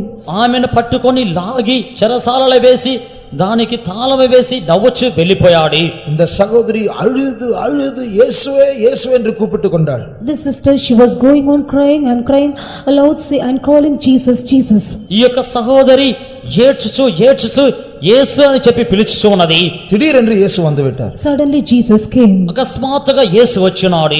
அந்த நரகத்தின் அந்த சிறையின் கதவை திறந்து அவளை வெளியே கொண்டு வந்தார். He opened the door of the prison and brought her out. చెరసాల యొక్క తలుపులు తెరచి ఆమెను బయటకు తీసుకొని వచ్చినాడు. ஏன் இயேசு என்னை கைவிட்டீர்? Jesus, why did you forsake me? యేసు ఎందు నిమిత్తము నన్ను విడిచిపెట్టావు? என் பிள்ளையே, நான் உன்னோடு கூட இருக்கிற வரைக்கும் நரகம் எப்படிப்பட்டது என்று உனக்கு உண்மையாக தெரியாது. என் சமூகமே அந்த உண்மையான வேதனையை மூடிவிடும். ஆகையால் நரகம் உண்மையாக எப்படி இருக்கிறது என்று உனக்கு காண்பிக்கும்படியாக நான் திடீரென்று மறைந்து கொண்டேன். Jesus said that, my child, until I am with you, you cannot understand the true state of the heaven, and you also cannot realize the pain that is found in the heaven. Hell. Pain of hell. Therefore I have departed from you. నా బిడ్డ, నేను నీతో కూడా ఉన్నంత కాలమున కూడా నీకు నరకము ఏ విధముగా ఉండదు అని చెప్పి నీకు తెలియదు. అందువలనే నా యొక్క సన్నిధానము, నా యొక్క సమూహము నీతో కూడా ఉన్నప్పుడు ఆ యొక్క వేదన నేను కప్పివేసేదను. అందువలన నేను అకస్మాత్తుగా మరుగైపోయినాను. பூமிக்கு உப்பாய் இருந்து பூமிக்கு பாதுகாப்பாய் இருக்க வேண்டிய நாம் அந்த இடத்திற்கு தள்ளப்பட வேண்டுமா? We who have to be salt and be a preservative to this earth, should we be cast to that place? ఈ యొక్క భూలోకమునకు ఉప్పై ఉన్నటువంటి భూలోకమునకు కాపాడుదలుగా ఉన్నటువంటి మనము ఆ యొక్క చోటుకు త్రోసివేయబడవలెనా? மறுபக்கத்தில் இந்த வசனத்திலிருந்து நாம் படிக்க வேண்டிய காரியம், On the other hand, the thing that we have to learn from this verse, ఇంకొక వైపు ఈ యొక్క వాక్యములో నుంచి మనం చదవవలసినటువంటి కార్యము, ஒரு பகுதியில் அந்த உப்பும் அந்த அக்கினியும் நரகத்துக்கு ஒப்பிடப்பட்டாலும், on one hand, though that fire and salt is being compared to hell, ఒకవైపు చూసినప్పుడు ఈ యొక్క ఉప్పును అగ్ని నరకమునకు సాదృశ్యముగా చెప్పబడినప్పటికీ 50ஆம் வசனத்தில் நாம் வாசிக்கிறோம் உப்பு நல்லது. in verse 50 we read that salt is good. 50వ వాక్యములో మనం చదువుచున్నాము ఉప్పు మంచిది. இனி ஒரு வசனத்தில் இப்படி வாசிக்கிறோம், நீங்களே பூமிக்கு உப்பாய் இருக்கிறீர்கள். In another verse we read that you are the salt to this world. ఇంకొక వాక్యములో జీవితముగా మనం చదువుచున్నాము మీరు లోకమునకు ఉప్పై ఉన్నారు. உப்பானது சாரமற்று போனால் அது எதனால் சாரமாக்கப்படும்? If the salt shall lose its savor, wherewith shall it be seasoned? ఉప్పు నిస్సారమైన యెడల దేని వలన మీరు దానికి సారము కలుగజేతురు? தேவனுடைய ஜனங்களா இருக்கிறவர்கள், பூமிக்கு உப்பா இருக்கிறவர்கள், பூமிக்கு பாதுகாப்பாக இருக்கிறவர்கள், பூமிக்கு ஆசீர்வாதமா இருக்க வேண்டியவர்கள், அவர்களே சாரமற்று போனால் வேற எந்த உப்பை எடுத்து இவர்களை சாரமாக்குவார்கள்? We who are the people of God, and we who have to be a blessing to this earth and a salt to this earth, and we who have to be a goodness to this earth, and if we ourselves shall lose savor, then wherewith shall we be cast? భూలోకమునకు ఉప్పుగా ఉండవలసిన వారిని, భూలోకమునకు కాపాడుదలుగా ఉండవలసిన వారిని, ఆశీర్వాదముగా ఉండవలసిన వారి నిస్సారమైపోయినట్లయితే ఏ యొక్క ఉప్పు తీసి వీరిని సారము కలుగజేతురు? நாம் பூமிக்கு உப்பா இருக்கிறோம் என்று சொன்னால் அது ஒரு சாட்சியின் ஜீவியத்தை காட்டுகிறது. If we say that we are a salt to this earth, that depicts a life of testimony. మనము ఈ యొక్క లోకమునకు ఉప్పై ఉన్నామని చెప్పినట్లయితే సాక్షి జీవితమును చూపుచున్నది. இயேசு சொன்னார், என்னை கண்டவன் பிதாவை கண்டான். Jesus said that he had seen me, has seen my Father. నన్ను చూసిన వాడు నా తండ్రిని ఎరిగి చూసినాడని చెప్పి యేసు చెప్పినాడు. அதுதான் சாட்சி. That is testimony. అదే సాక్ష్యమై பரிசுத்த பவுல் சொல்லுகிறார், நான் கிறிஸ்துவை பின்பற்றுகிறது போல நீங்கள் என்னை பின்பற்றுங்கள். Saint Paul says that be followers of me even as I follow Christ. నేను క్రీస్తుని వెంబడించిన విధముగా మీరు నన్ను వెంబడించుడని చెప్పి పరిశుద్ధుడైన పౌలు చెప్పుచున్నాడు. அதுதான் சாட்சியின் ஜீவியம். That is a life of witness. అదే సాక్షి జీవితమై நீங்களும் நானும் அப்படி சொல்ல முடியுமா? Can you and I say so? మీరు నేను ఆ విధముగా చెప్పగలమా? என்னுடைய வாழ்க்கையை பாருங்கள், என்னுடைய வாழ்க்கையை கவனித்து பாருங்கள், நீங்கள் இயேசுவை காணலாம். When you consider my life, you can see Jesus. నా జీవితమును గమనించి చూడండి, మీరు యేసును చూడగలరు. மிஞ்சி மிஞ்சி போனா நம்ம என்ன சொல்லுவோம்? என்ன பார்க்காதீங்க, இயேசுவை பாருங்க. We'll say that do not look at me but look unto Jesus. మించి మనము చెప్పినట్లయితే ఏం చెప్పేదము? నన్ను చూడకండి, యేసును మాత్రం చూడండి. இதுதான் நம்முடைய சாட்சி. This is our witness. ఇదే మన యొక్క సాక్ష్యము. இதுதான் பூமிக்கு உப்பா, Is this salt to this earth? ఇది లోకమునకు ఉప్పు. என்னை பார்க்க வேண்டாம், இயேசுவை பாருங்கள். இயேசுவை எங்கே பார்ப்பார்கள் உலகம்? Do not look at me, but look at Jesus. Where have the world seen Jesus? నన్ను చూడకండి, యేసును మాత్రము చూడండి అని చెప్పినట్లయితే ఈ యొక్క లోకము ఎక్కడ యేసును చూడును? இயேசு எந்த கடையில் கிடைக்கும்? In which shop can we buy Jesus? యేసు ఏ అంగడిలో దొరుకును? இயேசுவை பார்க்க வேண்டும் என்றால் சபையில்தான், உங்களுக்குள் தான், எனக்குள் தான். என்னையே பார்க்க வேண்டாம், இயேசுவை பாருங்கள் என்றால் எங்கே பார்ப்பார்கள்? If we have to see Jesus, then we have to see him in the church, in you and in me. And if we shall say that do not look at me, then where can we see Jesus? యేసును చూడవలని చెప్పినట్లయితే సంఘములోనే చూడగలరు. మీరు నేనే అయ్యున్నాము, అయితే మమ్మల్ని చూడకండి, యేసును చూడని చెప్తే ఏ విధముగా చూడగలరు? நம்முடைய வீட்டில் இருக்கிறவர்கள் நம்மில் இயேசுவை காண்கிறார்களா? They that are at home, do they look at Jesus in us? మన యొక్క ఇంటిలో ఉన్నవారు యేసును చూడగలుగుచున్నారా? நம்முடைய தெருவில் இருக்கிறவர்கள் நமக்குள் இயேசுவை காண்கிறார்களா? People in our street, do they see Jesus in us? మన యొక్క వీధిలో ఉన్నవారు మనలో యేసును చూడగలుగుచున్నారా? நாம் ஸ்கூலுக்கு போகும்போது, காலேஜுக்கு போகும்போது, வேலைக்கு போகும்போது அங்கு இருக்கிறவர்கள் நமக்குள் இயேசுவை காண்கிறார்களா? When we go to schools and colleges and in our work spot, the people those who are found there, do they look at Jesus in us? మనము స్కూలుకు వెళ్ళినప్పుడు, కళాశాలకు వెళ్ళినప్పుడు, ఉద్యోగ స్థలమునకు వెళ్ళినప్పుడు యేసును చూడగలుగుచున్నారా? ஒரு தேவனுடைய மனுஷன் இப்படி சொன்னார், உன்னை பார்த்து ஒருவன் நீ கிறிஸ்தவனா என்று கேட்க வேண்டி வந்தாலே நீ கிறிஸ்தவன் அல்ல என்றுதான் அர்த்தம். A man of God has said so. If a person look at you and ask and are saying that are you a Christian, then it shows that you are not a Christian. ఒక దేవ మనుషుడు ఈ విధముగా చెప్పినాడు, నిన్ను చూసి నీవు క్రైస్తవుడుగా అడిగితేనే నీవు క్రైస్తవుడుగా ఉండవు. ஏனென்றால் உன்னுடைய சாட்சியை அவர் ஜீவியத்தை பார்க்கும் போதே நீ கிறிஸ்தவன் என்று அவர்கள் அறிந்திருக்க வேண்டும். When they see your life and when they look at your testimony, they should know that you are a Christian. ఎందుకొరకంటే నీ యొక్క జీవితమును సాక్ష్యమును చూసినప్పుడే క్రైస్తవుడు అని చెప్పి వారు తెలుసుకొనవలెను. நீ கிறிஸ்தவன் என்று அவர்கள் கேட்டறிய கூடாது, அவர்கள் கண்டறிய வேண்டும். They should not look at you and ask and know that you are a Christian, but looking at you itself they should know that you are a Christian. నీవు క్రైస్తవుడవా అని చెప్పి అడిగి తెలుసుకొనరాదు, నీ మిమ్మల్ని చూసే తెలుసుకొనవలెను. நம்முடைய சுபாவம் தான் நாம் எப்படிப்பட்டவர்கள், யாரை சேர்ந்தவர்கள், யாருடைய பிள்ளைகள் என்று நம்முடைய சுபாவம் தான் காட்டும். Our own character reveals that who we are and to whom we belong and whose children are we are. మనము ఎవరమని చెప్పి, ఎవరికి సంబంధించిన వారమని చెప్పి, ఎవరి యొక్క పిల్లలమని చెప్పి మన యొక్క స్వభావములే చెప్పునే. ஒரு சகோதரி இப்படி சொன்னார்கள், A sister has said so. ఒక సహోదరి ఈ విధముగా చెప్పి ఉన్నది. அவர்கள் ஒரு விசுவாசிதான், She is a believer. ఆమె ఒక విశ్వాసి. அவர்களுக்கும் பக்கத்து வீட்டுக்காருக்கும் பிரச்சனை. She had problem with her neighbor. ఆమెకు పక్కింటి వారికి సమస్య ఉన్నది. ரெண்டு பேருக்கு இடையில் மௌன சண்டை உண்டாகிக் கொண்டிருக்கிறது. There was a silent quarrel going on between both of them. వీరి ఇద్దరి మధ్య కూడా మౌనముగా గొడవ కలుగుచు ఉన్నది. பக்கத்து வீட்டில் இருக்கிறவங்க அந்த பக்கத்து வீட்டிலிருந்து இவங்க வீட்டை பார்த்து ஒரு மரத்துடைய கொடி தொங்கிக்கிட்டு இருந்து அந்த கொடியின் மேல் அந்த பக்கத்தில் இருக்கிறவர்கள் ஒரு தொடப்பத்தை தொங்க வச்சாங்க. A climber was hanging from the house of the neighbor. They also made a broom. They also tied a broom in that climber. పక్కింటిలో నుంచి ఒక చెట్టు నుంచి ఆ యొక్క చెట్టు యొక్క తీగ వేలాడుచు ఉన్నది. అది పక్కింటి ఆయన దానికి ఒక పొరకను కట్టి ఉన్నాడు. அதனுடைய மௌன பாஷை, நான் உன்னை தொடப்பத்தினால் அடிப்பேன். The silent meaning of it is that I will smite you with that broom. అది మౌనముగా ఉన్నటువంటి భాష ఉన్నది, నేను నిన్ను ఈ యొక్క పొరకతో కొట్టేదని. இந்த சகோதரி என்ன பண்ணாங்க, அந்த தொடப்பத்து பக்கத்துல ஒரு பழைய செருப்பை தொங்க வச்சிட்டாங்க. Then this sister, she tied a old slipper in the end of that broom. ఈ యొక్క సహోదరి ఏం చేసి ఉన్నదంటే ఆ యొక్క పొరక పక్కనే ఒక చెప్పును వేలాడిచున్నది. நான் உன்னை செருப்பாலே அடிப்பேன். The meaning is that I will smite you with a slipper. నేను చెప్పుతోనే నిన్ను కొట్టేదను. இதுதான் நான் கிறிஸ்துவை பின்பற்றுகிறது போல என்னை பின்பற்றுங்கள் என்ற அர்த்தமா?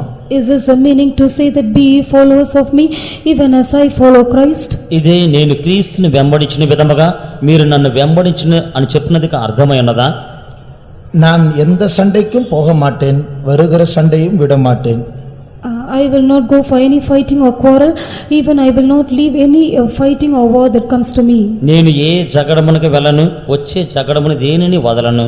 நான் அமைதியா இருப்பேன், யாருக்கும் தீங்கு செய்ய மாட்டேன், என்னை அடிக்க வந்தால் நானும் அடிப்பேன். I'll remain silent and I will not do anything evil to others, but if they come to smite me, even I will smite the other person. నేను ఎవరిని కూడా కొట్టను, నేను మౌనముగా ఉండేదను, నన్ను కొట్టితే నేను కొట్టేదను. ஆகையால் அவர்கள் நரகத்துக்கு போனால் நானும் நரகத்துக்கு போவேன். If they go to hell, even I also will go to hell. అందువలన వారు నరకమునకు వెళ్ళినట్లయితే నేను కూడా నరకమునకు వెళ్ళేదను. இது சாரமற்று போன உப்பினுடைய சாட்சி. This is a witness of the salt that has lost its savor. నిస్సారమైనట్లు ఉప్పు యొక్క సాక్ష్యం ఇదై ఉన్నది. நீங்களும் நானும் எப்படி இருக்கிறோம்? You and I, how are we? మీరు నేను ఏ విధముగా ఉన్నాము? நம்முடைய பாஷை, நம்முடைய உடை, நம்முடைய பார்வை, நம்முடைய நடக்கை, நம்முடைய வாழ்க்கை யாரை வெளிப்படுத்துகிறது? Our life, our language, our sight, our way of work, to whom does it reveal? మన యొక్క భాష, మన యొక్క మాటలు, మన యొక్క వస్త్రధారణ, మన యొక్క నడక ఎవరిని బయలుపరచుచు ఉన్నది? அடிக்கடி கோபப்படுகிறதான ஒரு சகோதரனை பார்த்து ஒரு பாஸ்டர் கேட்டார், நீங்க ஏன் இப்படி கோபப்படுறீங்க?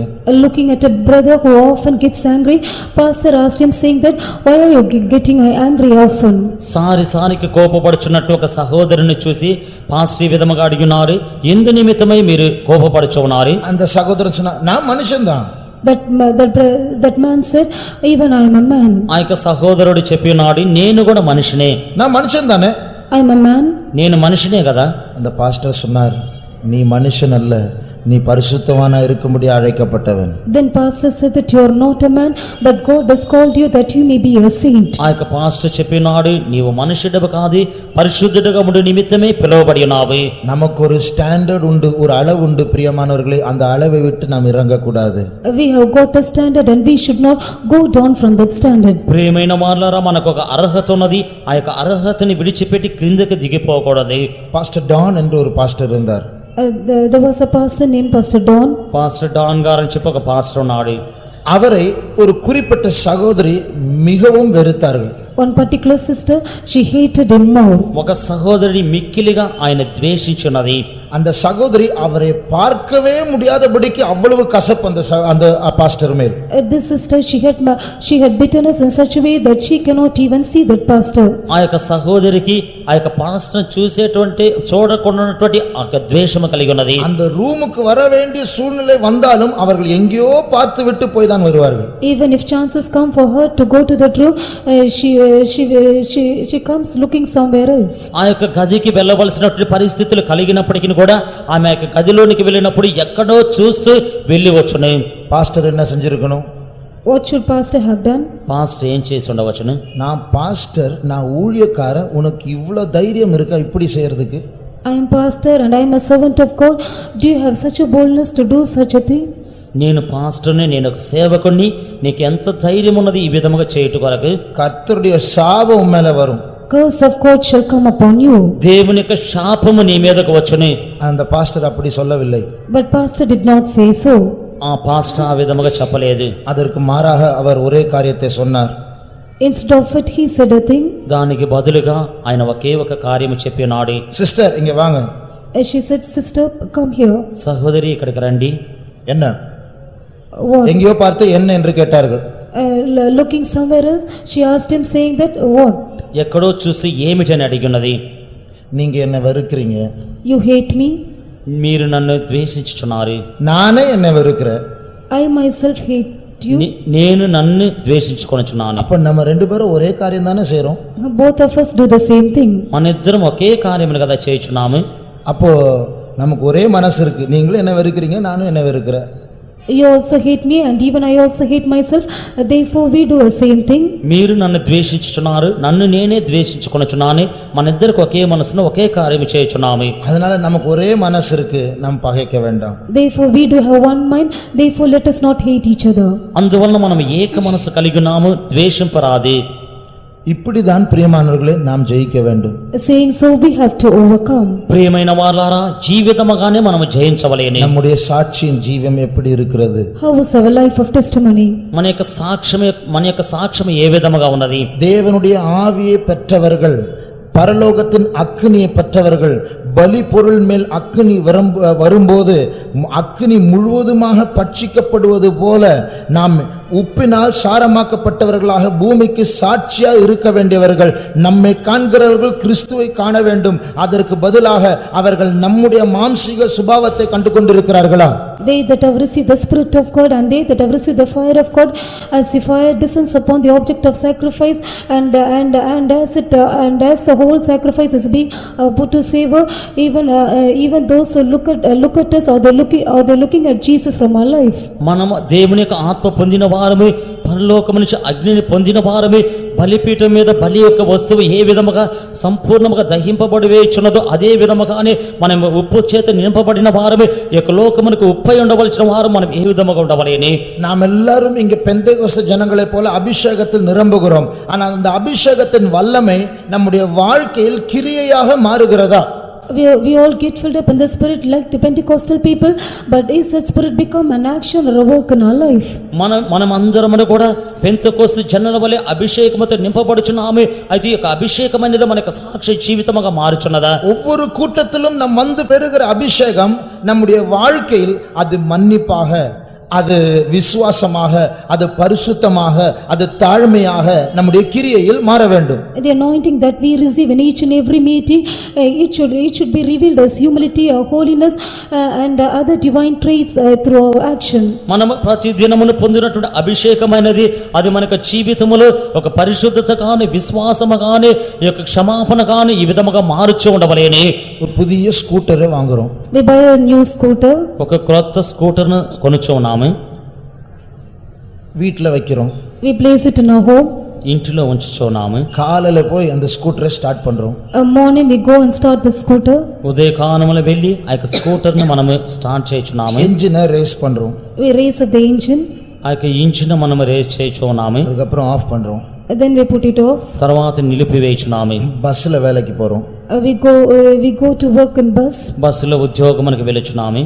திருப்பி வந்து அடுத்த நாள் காலையில திருப்பி ஸ்கூட்டரை ஸ்டார்ட் பண்றோம். We return home and the next day morning we again start the scooter. తర్వాత మరలా వచ్చి ఉదయకాలమంది మరుసటి దినమంది స్కూటర్ను స్టార్ట్ చేయుచున్నాము. திருப்பி என்ஜினை ரேஸ் பண்ணி அதுக்கப்புறம் ஆஃப் பண்ணி பஸ்ல போறோம். Again we raise up the engine and put it off, and again we go to our work spot through bus. మరలా ఈ విధముగా ఇంజిన్ రైజ్ చేసి తర్వాత దాన్ని నిలిపివేసి మనం బస్సులో వెళ్తున్నాము. பார்க்கறவங்க என்ன சொல்வாங்க? People, those who look at us, what will they say? చూసేవారు ఏం చెప్పెదరు? எதுக்குங்க ஸ்கூட்டரை வாங்குனீங்க? Why did you buy the scooter? Scooter ఎందుకు కొన్నారండి? டெய்லி காலையில அதை ஸ்டார்ட் பண்ணி என்ஜின் சத்தம் கேக்குது, ஆனா நீங்க பஸ்ல போறீங்க.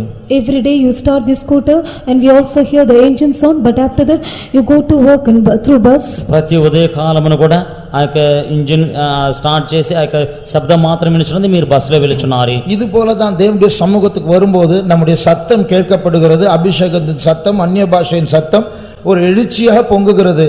ஆனா போகும்போது அது அந்த வல்லமை இங்க விட்டுட்டு போயிடும். Even so, when we come to the presence of God, we shout, we also we pray, even our noise and sound is heard, but we leave it here as an emotion and we go back. జీవితముగానే మనమే ఈ యొక్క దేవుని యొక్క సన్నిధానంకి వచ్చినప్పుడు ఆత్మతో నింపబడుచున్నాము, ఉజ్జీవపడుచున్నాము, వెళ్ళుచున్నప్పుడు దానిని ఇక్కడనే విడిచిపెట్టి వెళ్ళుచున్నాము. ஒரு தேவனுடைய மனுஷன் அபிஷேகத்தை பற்றி இப்படி சொன்னார். A man of God have said likewise concerning anointing. దేవుని యొక్క మనుషుడి పరిశుద్ధాత్మను గురించి ఈ విధముగా చెప్పినాడు. அவர் அந்த ஸ்டீம் என்ஜின் ட்ரெயின் இழுக்கிறதான அந்த நீராவி என்ஜினை பற்றி அவர் சொன்னார். He has said about the steam engine which drags the train. ఈ యొక్క రైలును లాగుచున్నటువంటి ఆ యొక్క స్టీమ్ ఇంజిన్ గురించి చెప్పినాడు. அவர்கள் நெருப்பை வைத்து அந்த தண்ணீரை அவர்கள் கொதிக்க வைத்து அந்த தண்ணீரிலிருந்து புறப்படுகிற நீர் ஆவி 2 குழாய்கள் வழியாக போகுமாம். They used to boil the water through fire, and the vapors it will go through 2 pipes. వారు నిప్పు వేసి మంట చేసి ఆ యొక్క నీళ్లను కాచుచు ఉన్నారు. నీళ్ళలో నుంచి వచ్చిన ఆవిరి 2 కుళాయిల ద్వారా వెలుచు ఉండని. ஒரு குழாய் வழியாக அந்த நீராவி சென்று அவர்கள் ஒரு லீவர், ஒரு பட்டனை இழுக்கும்போது அந்த குழாய் வழியாக செல்லுகிறதான அந்த ஸ்டீம் அது மேலே சென்று பெரிய விசில் ஊதும்படியாக அது செய்யும். The steam that goes through one pipe, when they pull out a lever, it makes it to give a sound like that of a whistle. ఒక పైపులో నుంచి వెలుచు ఉన్నటువంటి ఆ యొక్క ఆవిరి అనేది మరొక దారము లాగిన వెంటనే ఆ యొక్క ఇంజిన్ ఒక విసిలు వచ్చేటువంటి విధముగా చేయుచు ఉన్నది. அடுத்த குழாய் வழியாக போகிறதான அந்த நீராவியானது அது கீழே இருக்கிற அந்த சக்கரத்தினுடைய பிஸ்டனை அசைக்க வைத்து முழு ட்ரெயினையும் அது இழுக்கும். And then the steam that goes through the other pipe, it pull out the pistol that is found and it drags the whole train. ఇంకొక పైపు ద్వారాగా వెలుచున్నటువంటి నీటి ఆవిరి అని చెప్పినది ఆ యొక్క చక్రములో ఉండే పిస్టన్ కదిలింపజేసి ఈ యొక్క వాహనముని వెళ్ళజేయుచు ఉన్నది. சிலருடைய அபிஷேகம் இந்த ரெண்டு காரியங்கள் பார்க்கலாம் என்று அவர் சொன்னார். He said that we can find the anointing of some people with these two things. కొంతమంది యొక్క అభిషేకము ఈ యొక్క రెండు కార్యములు చూడగలుచున్నామని చెప్పుచున్నాడు. சிலருக்கு ஒரு குழாய் வழியாய் போய் அது வெறும் சத்தம் விசிலா மாறு 2 கிலோமீட்டர் தூரத்துல கேட்கும், ஆனா ட்ரெயின் அங்கதான் இருக்கும். For some people it goes through the pipe and it hears as a sound of the whistle, but train it remains there. కొంతమంది యొక్క అభిషేకమైనది ఈ విధముగా ఒక పైపు ద్వారాగా వెళ్ళినటువంటి నీటి ఆవిరి ఏ విధముగా విసిలుగా మారుచున్నదో అదే విధముగా 2 మైళ్ళు దూరముగా వినబడును కానీ ఆ యొక్క ట్రైన్ అక్కడే ఉంటున్నది. ஆனால் சிலரோ அவர்கள் அந்த வல்லமை கிரியாய் மாற்றி அவர்கள் அதை பாவிப்பார்கள். But some people through that power they bring it to action and they make it an action. కొంతమంది అయితే ఆ యొక్క అభిషేకమును క్రియగా మార్చి దాన్ని అనుభవించెదరు. நாம் கடைசி நாட்களில் வந்திருக்கிறோம். We have come to the last days. మనం అంత్య దినములకు వచ్చినాము. இயேசு சீக்கிரமாய் வரப்போகிறார். Jesus is coming soon. యేసు అతి త్వరలో రాబోచున్నాడు. நாம் சாட்சிகளாய் இருக்க போகிறோமா, இடறல்களாக இருக்க போகிறோமா? Are we going to be witnesses or as offenses? మనము సాక్ష్యము కలవారుగా ఉండబోచున్నామా లేకపోతే అభ్యంతరము కలుగు చేయవారిగా ఉండబోచున్నామా? மற்றவர்கள் நம்மை பார்க்கும்போது நம்மை வாசிக்கக்கூடிய நிருபங்களாக இருக்க போகிறோமா, இல்லை என்றால் நம்முடைய வாழ்க்கையை பார்த்து ஐயையோ இப்படி நான் கிறிஸ்தவர்களாக இருக்கக்கூடாது என்று சொல்ல போகிறார்களா? When others look at our life, are we going to be as epistles to be read out, or when others look at us, are they going to say that I should not be like this Christian? ఎదుటి వారు మనల్ని చూసి మనల్ని చదువుచున్నటువంటి పత్రికల వలె మనం ఉండబోచున్నామా లేకపోతే మనల్ని చూసి అయ్యయ్యో ఈ విధమైనటువంటి క్రైస్తవులుగా నేను ఉంటాను అని చెప్పబోచున్నారా? கண்களை மூடுவோம். Let us close our eyes. కన్నులు మూసుకునేదమే. நாம் தான் பூமிக்கு உப்பாய் இருக்கும்படியா அழைக்கப்பட்டவர்கள். We are called to be salt on this earth. మనమే యొక్క భూలోకమునకు ఉప్పై ఉండుటకు పిలువబడిన వారమే. யார் எப்படி இருந்தாலும் சரி, ஒரு காரியம் உண்மை. However others may be, but one thing is true. ఎవరు ఏ విధముగా ఉన్నప్పటికీ కూడా సరే ఒక కార్యం మాత్రం సత్యమై இந்த பூமியில் ஒரு கூட்டம் ஜனங்கள் ரகசியமாக மறைமுகமாக இயேசுவின் மனவாட்டியாய் மாறும்படியாக கிறிஸ்துவுக்கு சாட்சி உள்ளவர்களாக மாறி வருகிறார்கள். One group of people in a secret way and not knowing to others, they are being changed so that they might become witness to Jesus. ఒక గుంపు వారు మాత్రమే ఈ యొక్క భూలోకములో మర్మముగాను రహస్యముగాను క్రీస్తుకు పెళ్లి కుమార్తెగా మార్చబడుచు వచ్చుచున్నారు. பரிசுத்தமாய் இருக்கிறவன் இன்னும் பரிசுத்தமாய் இருக்கட்டும். He that is holy, let him be holy still. పరిశుద్ధులుగా ఉండేవారు ఇంకను పరిశుద్ధముగా ఉండనిమే. நீதி செய்கிறவன் இன்னும் நீதி செய்யட்டும். He that is just, let him be righteous still. నీచమతులు ఇంకను నీచమతులుగా ఉండనిమే. அசுத்தமாய் இருக்கிறவன் இன்னும் அசுத்தமாய் இருக்கட்டும். He that is filthy, let him be filthy still. అపవిత్రులు ఇంకను అపవిత్రులుగా ఉండనిమే. அநியாயம் செய்கிறவன் இன்னும் அநியாயம் செய்யட்டும். He that does injustice, let him do injustice. అన్యాయస్తులు ఇంకను అన్యాయస్తులుగానే ఉండనిమే. சாட்சியாய் இருக்க விரும்புகிறவர்கள் சாட்சியாய் இருப்பார்களாக. He that decide to live a life of witness, let him live a life of witness still. సాక్ష్యముగా ఉండగోరిన వారు ఇంకను సాక్ష్యముగా ఉండెదరుగాక.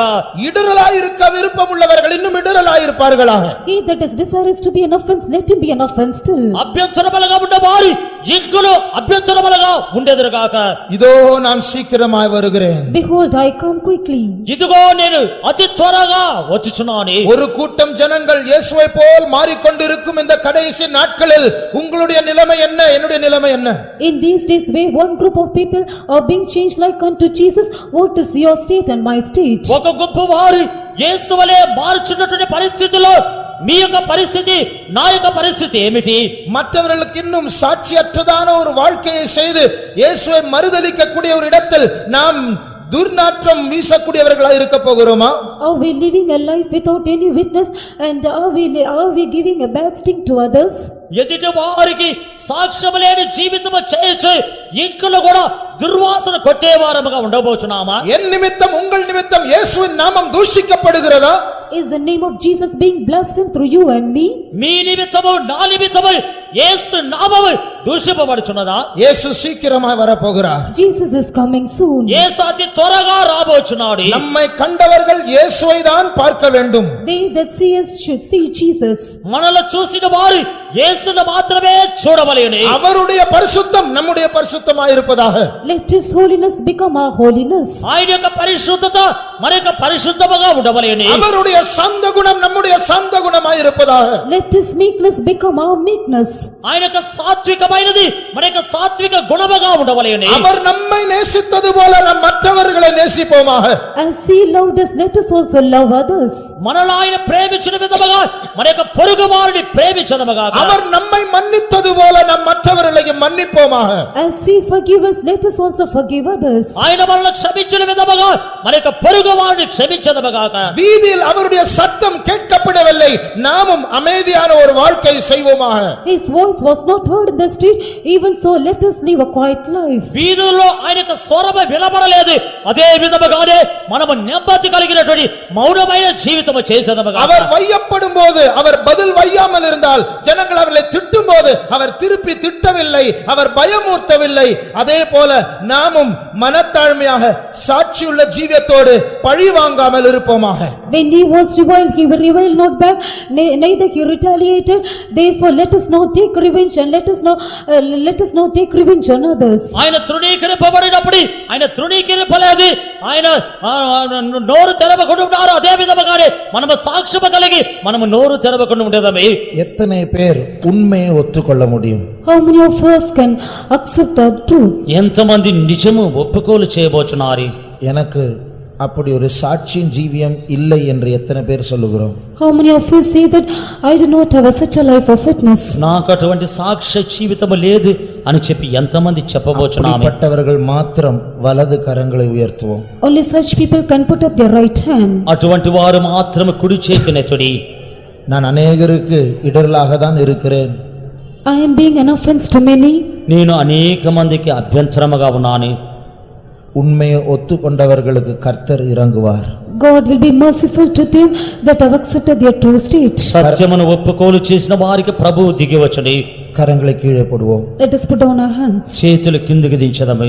நான் இயேசுவுக்கு சாட்சியா இருக்க விரும்புகிறேன் என்று எத்தனை பேர் சொல்லுகிறோம்? How many of us say that I want to be a witness to Jesus? నేను యేసుకు సాక్ష్యముగా ఉండగోర్చున్నానని చెప్పి ఎంతమంది చెప్పగలము? கரங்களை உயர்த்துவோம். Let us lift up our hand.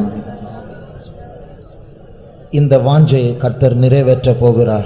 God is going to fulfill this desire. ఈ యొక్క ఆశను ప్రభువు నెరవేర్చబోచున్నాడు. உங்களுடைய அபிஷேகம் இனிமேல் வெறும் எழுச்சியா இருக்காது, அது கிரியையாய் மாறப் போகிறது. Your anointing is not going to be an emotional one, but it is going to become the action. మీ యొక్క అభిషేకం ఏదో ఒక ఉప్పొంగుగా ఉన్నది, అది క్రియగా இது మార్చబోచున్నది. வெறும் சத்தமாய் இருக்காது, இது கிரியையாய் மாறப் போகிறது. This is not just going to be a sound, but this is going to become the action. ఇది వ్యర్థమైన శబ్దముగా ఉంటది, క్రియగా మారబోచున్నది. சத்துருக்களை நேசிக்கக்கூடிய ஒரு தலைமுறை இந்த இடத்திலிருந்து எழும்ப போகிறார்கள். A generation is going to rise up from here so that they may love their enemies. శత్రువులను ప్రేమించే తరమవారు వీరిలో నుంచి లేపబడబోచున్నారు. அடித்தாலும் அடி வாங்கி நேசிக்கக்கூடியவர்கள் இந்த இடத்திலிருந்து அபிஷேகத்தினால் எழும்ப போகிறார்கள். People are going to rise up from this place, even they are being smitten, they will not smite back, and this is going to be formed through the anointing. కొట్టినప్పటికీ కూడా ఆ యొక్క దెబ్బలు తీసుకున్న వారు అభిషేకంతోటి నింపబడబోచున్నారు. உங்களுடைய ஆபீஸ் அசுத்தமா இருக்கலாம், உங்களுடைய குடும்பம் அசுத்தமா இருக்கலாம், காலேஜ் அசுத்தமா இருக்கலாம், ஸ்கூல் அசுத்தமா இருக்கலாம், நண்பர்கள் அசுத்தமானவர்களா இருக்கலாம், ஆனால் கர்த்தர் உங்களை பரிசுத்தத்தின் சாட்சிகளாய் மாற்ற போகிறார். Your office may be filthy, your work spot may be filthy, your college may be filthy, and your friends may be filthy, but God is going to make you a witness of holiness. మీ యొక్క ఉద్యోగ స్థలములు అపవిత్రముగా ఉండవచ్చును, మీ యొక్క కాలేజీలు అపవిత్రముగా ఉండవచ్చును, school అపవిత్రముగా ఉండవచ్చును, కుటుంబములు అపవిత్రముగా ఉండవచ్చును, స్నేహితులు అపవిత్రముగా ఉండవచ్చును, అయినప్పటికీ కూడా నిన్ను సాక్ష్యముగా నిలబెట్టబోచున్నాడు. நம்மை மறுரூபப்படுத்தக்கூடிய அபிஷேகம் வந்து கொண்டிருக்கிறது. An anointing to transform us is descending. మనల రూపాంతరము చెందించుచున్నటువంటి అభిషేకము దిగి వచ్చుచున్నది. பெற்றுக்கொள்ள மனதா இருக்கிறவர்கள் இப்பொழுது பெற்றுக்கொள்ளலாம். They that are desirous to receive it, let us receive it. పొందగోరు వారు ఇప్పుడు పొందుకొనవచ్చును. இது பல்லவியிலிருந்து புறப்படுகிற அபிஷேகம் அல்ல, இது சியோனிலிருந்து இறங்கி வருகிற அபிஷேகம். This is not the anointing that proceedeth from power, but this is anointing which proceedeth from Zion. ఇది పల్లవలో నుంచి వచ్చే అభిషేకము కాదు, సియోనులో వచ్చే శక్తి అయి ఉన్నది. இது செயற்கையா இந்த பூமியில் உருவாக்கப்படுகிற அபிஷேகம் அல்ல, அது தேவனுடைய இருதயத்திலிருந்து வருகிற அபிஷேகம். This is not the anointing that is formed artificially, but it proceedeth forth from the heart of the Lord. ఇది భూలోకములో నుంచి రూపింపబడినది కాదు, ప్రభువు యొక్క హృదయములో నుంచి వచ్చినది. இது ஒரு நீர் குமிழியை போல் வெடிக்கிற அபிஷேகம் அல்ல, இது செயலாய் மாறுகிற அபிஷேகம். This is not just a spring that springs forth, but that becomes an action. ఇది నీటి పుక్కవలే బుప్పగునది కాదు, ఇది క్రియల్లో జరుగునది. பெற்றுக்கொள்வோம். Let us receive it. పొందుకొనేదమే. நீங்கள் கடந்த நாட்களில் எவ்வளவு மோசமானவர்களாய் இருந்தாலும் அது பரவாயில்லை. உங்களுக்கு மாற வேண்டும் என்கிற வாஞ்சை விருப்பம் இருந்தால், இயேசுவின் நற்கந்தத்தை வீசக்கூடியவர்கள் சாட்சியின் ஜீவியத்தை செய்ய விருப்பமாய் இருந்தால் போதும். உங்களுடைய பலவீனத்தை பார்க்கலும், உங்களுடைய கெட்ட சுபாவத்தை பார்க்கலும் அவருடைய அபிஷேகம் பெரிதா இருக்கிறது. ஆண்டில் இருந்ததான பரிசுத்தவான்களை கண்டு பிசாசே சாட்சி கொடுத்தான், இவர்கள் ஜீவனுள்ள தேவனை சேவிக்கிற ஊழியக்காரர். இதுபோல உங்களையும் என்னையும் இப்பொழுது தூஷிக்கிறவர்களாக இருக்கலாம், சாட்சி அற்றவர்களாக இருக்கலாம். ஆனால் கர்த்தர் நமக்கு தருகிற வல்லமை, தேவன் நம்மை பலப்படுத்தி சாட்சிகளாய் மாற்றி பிசாசை நம்மை பற்றி சாட்சி கொடுக்கக்கூடிய இடத்தில் கர்த்தர் நம்மை மறுரூபப்படுத்தி நிறுத்த போகிறார். தீட்டான வார்த்தைகளினால் பிசாசு உங்களை கடந்த நாட்களில் தீட்டுப்படுத்தி இருக்கலாம். அதே பிசாசு வந்து இப்பொழுது உங்களை பார்த்து இவர்கள் நெருப்பா இருக்கிறார்கள், இவர்களை தொட முடியாது என்று சொல்லும் நாட்கள் சமீபமா இருக்கிறது. ஏனென்றால் அது சாதாரண நெருப்பு அல்ல, அது கிறிஸ்துவின் சுபாவமாகிய நெருப்பு, அது பரிசுத்தத்தின் நெருப்பு, கிறிஸ்துவின் சாந்த குணத்தின் நெருப்பு, கிறிஸ்துவின் அன்பின் நெருப்பு. எந்த திரளான தண்ணீர்களும் அவிக்க முடியாத அக்கினி ஜுவாலையாக நாம் புறப்பட்டு போவோம். அகிலவும் சாட்சியாகவே போங்கள் என்ற கட்டளையதா, அகிலவும் சாட்சியாகவே போங்கள் என்ற கட்டளையதா. ஆதி ஆத்துமாவும் தேவம் யாவும் என்று தந்து கொண்டு செய்யுவே. ஆதி ஆத்துமாவும் தேவம் யாவும் என்று தந்து கொண்டு செய்யுவே. அகிலவும் சாட்சியாகவே போங்கள் என்ற கட்டளையதா, அகிலவும் சாட்சியாகவே போங்கள் என்ற கட்டளையதா. ஆவி ஆத்துமாவும் தேகம் யாவும் என்று தந்து கொண்டு செய்யும்.